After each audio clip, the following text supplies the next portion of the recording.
Welcome to EPG Pathshala. I am Dr. T. Sai Chandramouli, former Associate Professor of English, Railway College, Usmania University, Hyderabad. In this module, let's discuss the poetic works of Matthew Arnold and estimate his craftsmanship along with salient features of his poetry. Matthew Arnold belongs to the Victorian age and typifies all the values and salient aspects of the age in which he lived. The Victorian age may be termed as an era of changes. It marked intense intellectual activities, and people were preoccupied with social, religious, political, economic, and scientific aspects of life. Opulence and capitalism, expansion of industry and prosperity, birth of new ideas and unconventional ideology dominated the thought process of the people and the works that were produced during the period. It may also be termed as an age of discontent. In Victorian age, rational approach resulted from the collapse of existing values and rise of class conflict. Clash of science and religions, clash of traditional moral and new sex ideology dominated the works of the people. The age also witnessed rise of gloom and melancholy, doubts about the existence of God, aesthetics and utilitarian sensibility. Coming to Matthew Arnold, we may say that he is a versatile genius, a great poet, perceptive critic, wonderful dramatist, above all, a remarkable social thinker of his age. He was born in the year 1822. His father, Thomas Arnold, brought him up with proper values of religion and society. He had his early education at Rugby School. Matthew Arnold joined the Balliol College in the year 1840. He was elected a Fellow of Oriel in the year 1845. His friend Arthur Hugh Clough plays a vital role in shaping the personality, scholarship and writing skills of Matthew Arnold.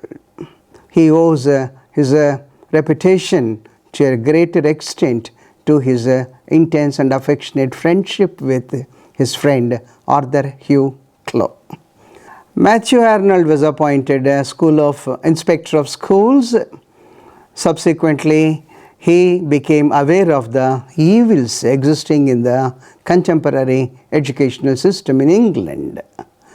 Of course, he was appointed as a Professor of Poetry and joined the Oxford University in the year 1857. His works do speak for him. He is a versatile writer known for social criticism and art criticism. He delivered a series of lectures and they were all published. We may recount some of them. On Translating Homer was published in 1861. On Translating Homer's Last Words was published in 1862, and Celtic Literature came out in the year 1867. Lectures during his visits in America too brought him glory. He talked about discoveries in America, which was brought out in 1885. He also delivered a lecture titled Civilization in the United States in the year 1889. Coming to his poetical works, we may mention The Raveller and Other Poems, which was published in 1849, and a bunch of poems were brought out in the year 1853, and then poems of second series came out in 1855. Merope Tragedy came out in the year 1858. Then Poems Collected Edition was published in the year 1889. Among Arnold's masterpieces, one can talk eloquently about Theseus, Shorab and Rustum, The Scholar Gipsy, Joe Beach, and Arnold's prose works too are significant as far as the content, composition and expression are concerned. We may mention certain of his prose works like English Criticism, England and Italian Questions, Culture and Anarchy, Irish Essays, Discourses in America, Literature and Dogma, God and the Bible, Church and Religion. Coming to the poetry of Matthew Arnold, it's pertinent to know certain concepts associated with Arnold and his theory of poetry or his theory of criticism. He felt that there should be a need to balance genius of the author and demand of the epoch. He also felt that poetic thoughts can be expressed both in poetry and verse. Poetry is the criticism of life is often said and attributed to Matthew Arnold because he has seen poetry as a criticism of life and stuck to this dictum throughout his career as a poet. High seriousness and grand style do mark his poetical works. Poetic thoughts must be close to spiritual aspirations, he felt quite often. And then he also opined poetry presents man in harmony with nature. That was his endeavor too. He tried to establish closeness and compatibility between man and nature. Any kind of tampering with nature by man was never condoned by him. Test of poetry is truth, Arnold quite often used to say. Then he felt poetry contains moral profundity. He was also sure and asserted that a poet must be interested in the problems of real life. Anything that is away from the aspects of real life, anything that's not related to the reality of life one leads in a society, become totally irrelevant, however beautiful the thoughts might be, however effective the expression might be. I quote, "Poetry should have in its treatment noble and excellent action to be rendered in noble and dignified language," unquote. Grand style is often associated with Matthew Arnold and his way of writing, whether it is poetry or say literary criticism or essays dealing with cultural aspects. I quote, "It arises in poetry when a noble nature poetically gifted treats with simplicity or severity a serious subject," unquote. Any perceptive reader who goes through the poetry of Matthew Arnold realizes that the poet is more concerned with the need to elevate, console and sustain mankind in general and human life at large on this planet.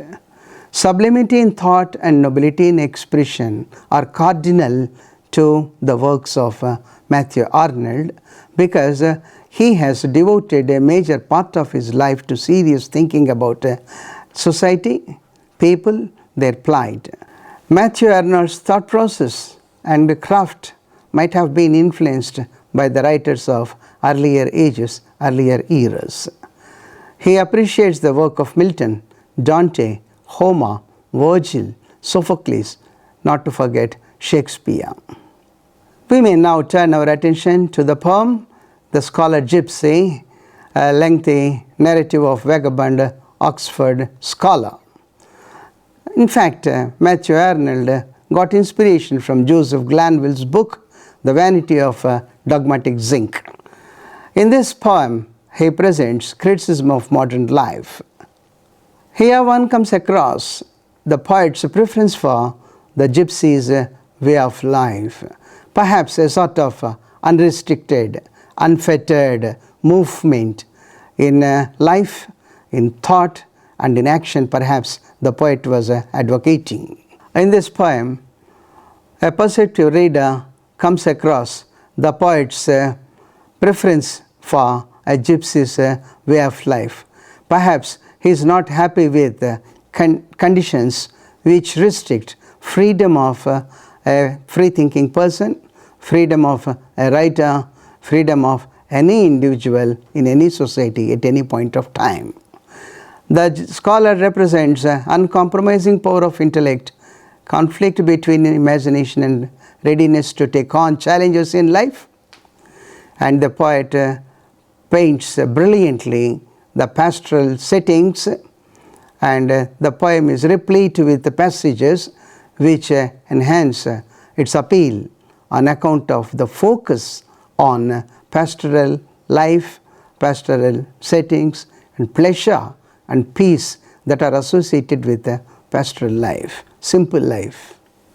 Oxford University, with its beautiful structures, not only enhances but inspires any creative genius, any creative writer. Stepping into the world of Oxford University itself, precincts of Oxford University itself, elevates the spirit of any perceptive person, any sensitive reader of English literature. One feels sanctified and honored to find entry into the university and its portals. Coming to Scholar Gipsy, we may say that the poem carries 25 stanzas. It offers a panoramic view of a pastoral landscape found around the countryside in England.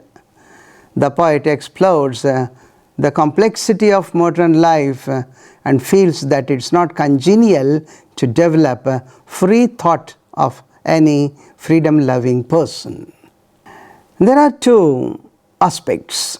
One is strange disease and other is divided aims, which the poet tries to dwell on at length in this beautiful poem.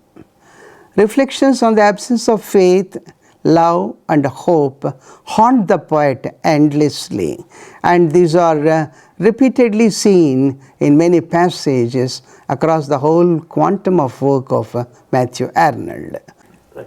The scholar's quest to regain the happiness of children, gypsies and country folk is appreciable, admirable.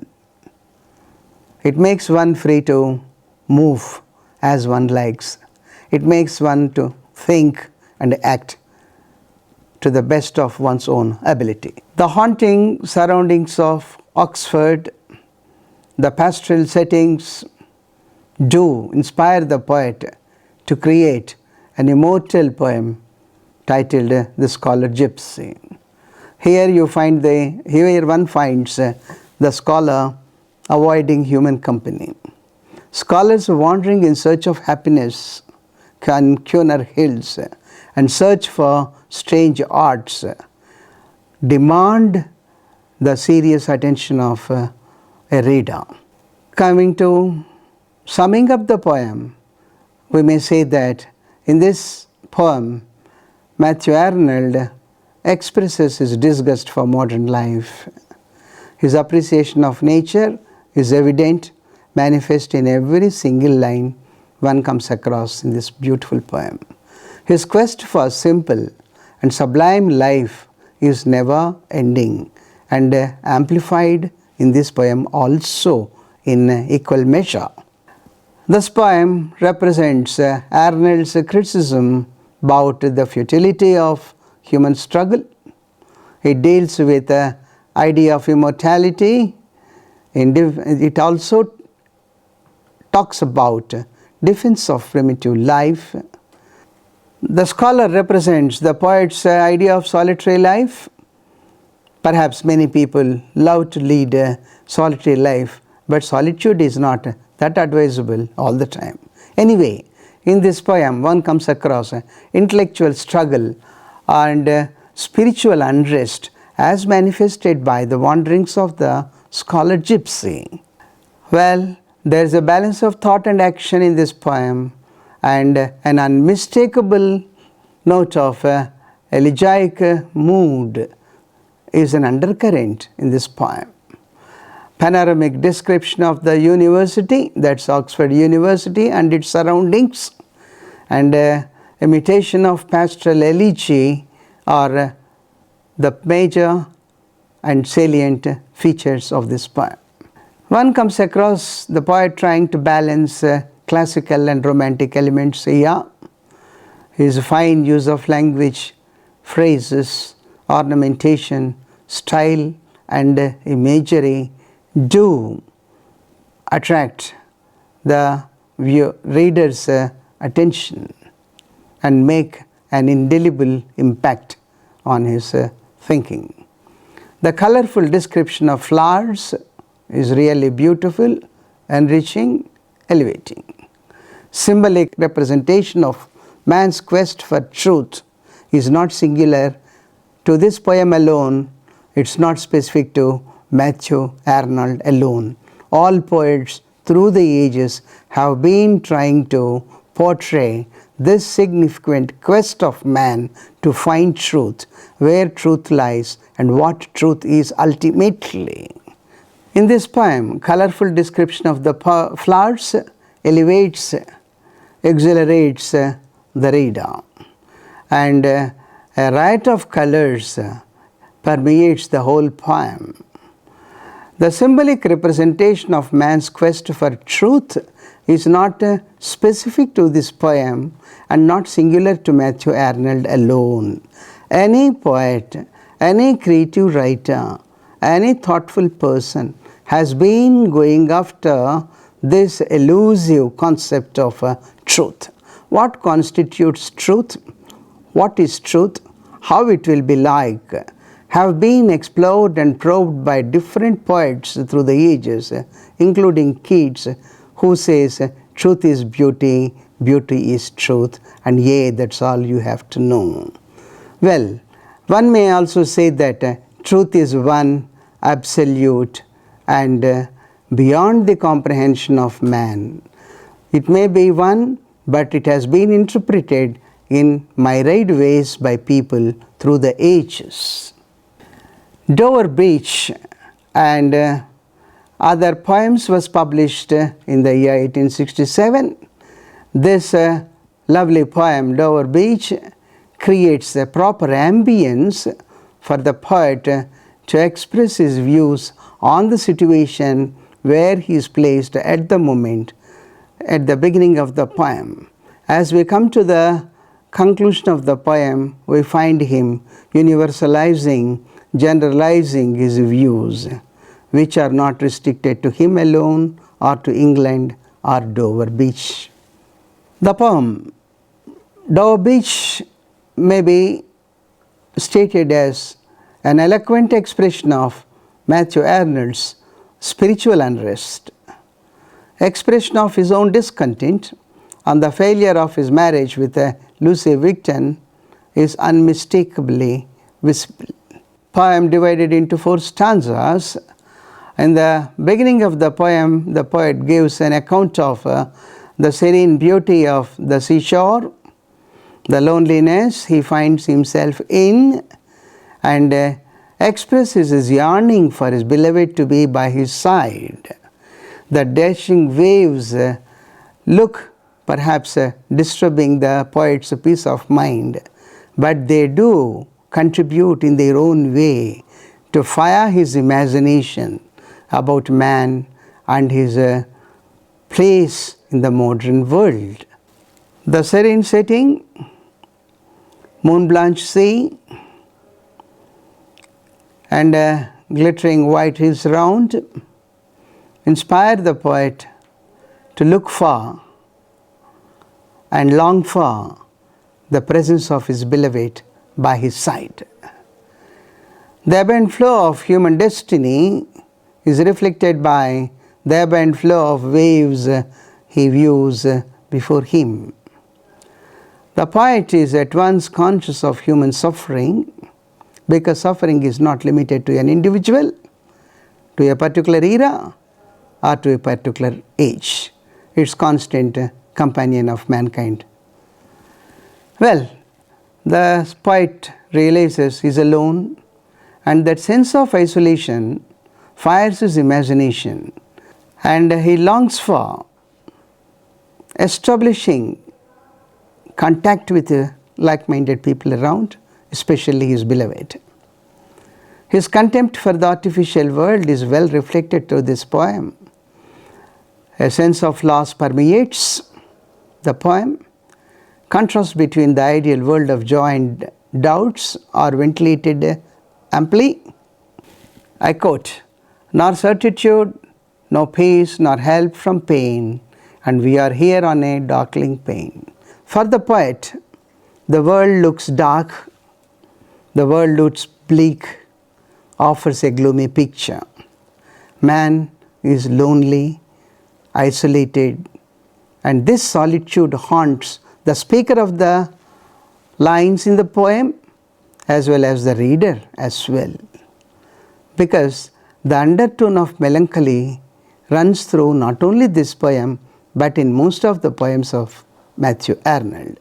The lyrical lull of the music and subjectivity do appeal to the reader immensely. One then can say that the poet has recollected spontaneous overflow of powerful feelings when he is alone and tranquil, and transported and created this beautiful poem. The peaceful atmosphere in the beginning of the poem painted by the poet sets the tone for the thoughts to be presented in a systematic manner in the subsequent stanzas. There is a variation in metrical pattern, yes. Irregular meter too the poet has used, but fine phrases, beautiful images do lend grace and grandeur to this lovely poem of Matthew Arnold. I quote, "The sea of faith was once too at the full, and round earth's shore lay like the folds of a bright girdle of furled," full stop, unquote. The poet talks about the time when man was spiritual, man had faith in the Creator, man had faith in religion and the tenets of religion, and conducted himself as a human being. But as the time progressed with the scientific inventions and innovations, making a modern man's life totally chaotic, the confused state of man in his age, that is Victorian age, has been beautifully presented in this poem. The poet says that religion and faith in God alone can redeem man from his feelings of suffering, can alone help man to resurrect himself from a state of failure and from a state of fall represented by the original parents, Adam and Eve, in the Garden of Eden.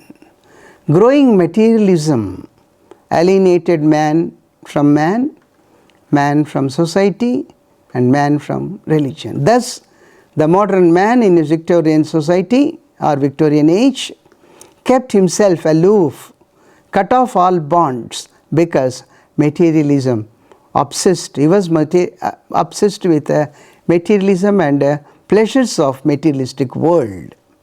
Arnold, like later day existentialists and absurdists, perceives a note of alienation in modern life. This poem is a beautiful vindication of the sense of alienation felt by man, and also provides a solution in the form of a friend staying by the side of the sufferer, offering lending hand, and helping attitude does alone help man in distress. Alienation and isolation are more conspicuous in the modern age. Writers and philosophers have been praying for light because the world offers a gloomy picture to them and to the modern man anytime. Now we can say that Dover Beach also carries a series of images which delight the ears as well as the eyes. The poem The Buried Life was published in the year 1852. The idea of man's ignorance of himself is depicted here beautifully. Man conceals his real thoughts and feelings from others cleverly, intelligently at times. Man survives most of the time in his own illusions. absence of real relationship does hamper human progress and individual bliss. Behind external smiles, there are hidden unrests, known to the person who suffers, known to the person who is all alone and alienated. This poem, Buried Life, consists of 98 lines. The first 12 lines of this poem throw light on the poet's desire to read the innermost soul of man and mankind. Controversial discussions do distort understanding between man and man, generally in the human society. Relationships based on love are the only possible redemptive forces or agencies that can help a suffering man in the modern times. A majority of the people conceal their real feelings because they don't want to reveal their true selves. Revelation of the inner feelings lead to neglect and ridicule by others. Perhaps that's what a person who prefers loneliness thinks. Hence he cuts off all bonds with people around.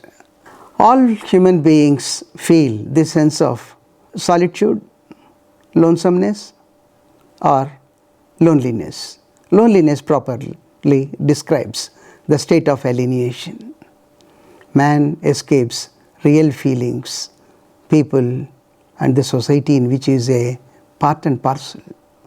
By cutting off, he doesn't gain anything else. Expression of these feelings become irresistible to any individual. He has to share with somebody or the other.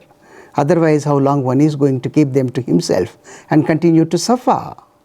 Expression of feelings lead to despair, which concludes in obscurity of individual from people around him, from society itself as such. This results in misunderstanding between man and man and society. Hence, the spirit has to be emancipated in all possible ways, mainly through the agencies of love and understanding. If it comes from the dear and near ones, if it comes from a supportive soul, nothing like that for the suffering individual. Buried Life also carries a tone of melancholy, calmness, calm and sober presentation do strengthen the mood purported to be created by the poet. Simplicity and sublimity in expression elevate the content and theme of the poem. Reflective mood continues here too, and suggestive language and balance of figures enhance the appeal of this poem. To sum up, we may say that Matthew Arnold is a genius, not only a great poet, perceptive critic, keen observer of nature, human nature, and analyzes the predicament of modern man in modern times. He understands the conditions that lead to isolation of mankind and feels that one cannot and should not run away from the realities of life. Expression finds greater significance in his poetry. By expression he means the need to share. By expression he means the need to share one's own real feelings with fellow human beings, because in the modern world man is obsessed by materialistic pleasures as materialistic world and doesn't bother about fellow human beings. This creates a sense of loneliness and solitude, which ultimately throws a man into realms of despair, bottomless pit of desperation and hopelessness. The only redeeming features, the only redeeming aspects are a sense of bonding, a sense of love, a sense of affection, which can be handed over or which can be offered by a friendly soul, an understanding companion. This is what Matthew Arnold tries to convey through his poetical works. Thank you.